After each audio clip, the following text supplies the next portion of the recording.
dari mereka, nah ini yang harus kami syukuri ya. Tapi masih banyak yang harus kami evaluasi dari tim ini, karena pertandingan masih ada 3 lagi ke depan. Ya artinya pertandingan hari ini sudah harus kita lupakan, kita menatap pertandingan ke depannya, intinya khususnya tanggal 15 ketika kami bertemu Sriwijaya FC. Mantap. Alhamdulillah buat hari ini kemenangan kita kasih buat masyarakat Riau semuanya. Dan terima kasih ikut telah memberikan semua instruksi kepada kami dan kami siap menjalankannya. Alhamdulillah buat kemenangan hari ini. Dan hari ini kita lupakan, kita fokus buat next pertandingan berikutnya. Terima kasih, alhamdulillah buat semuanya. Bang, supaya Pak Iti bisa mengalami benturan kepala Syahrijah, tapi sudah dirawat sama dokter, sedikit mengalami pusing saja. Mudah-mudahan tidak terjadi apa-apa juga.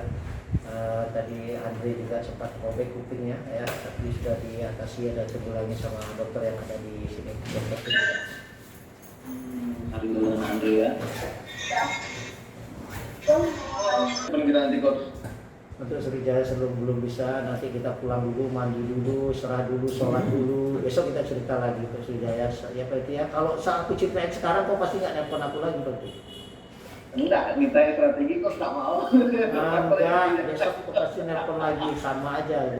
Terjadi di grup SPS sendiri. Nah mungkin pandangan dari coach sendiri melihat kinerja wasit hari ini dan juga keseluruhan di Indonesia seperti apa nih coach? Ya, ketika saya berada di bank pun memang mencatat, tapi yang aku catat bukan kinerja wasit, tapi kinerja permainan tim coach sendiri, PSPS dengan tim lawan.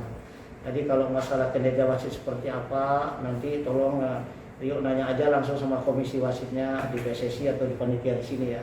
Oke ya, karena itu bukan wewenang seorang pelatih untuk menjawab kinerja wasit. Oke, yang terpenting sekali adalah tadi sudah saya sampaikan, anak-anak saya bekerja luar biasa, ya. Kemudian bisa meraih 3 poin, ya. Alhamdulillah ini yang kami syukuri. Akan strategi permainan dengan long ball atau bagaimana? Ya, sepak bola situasional.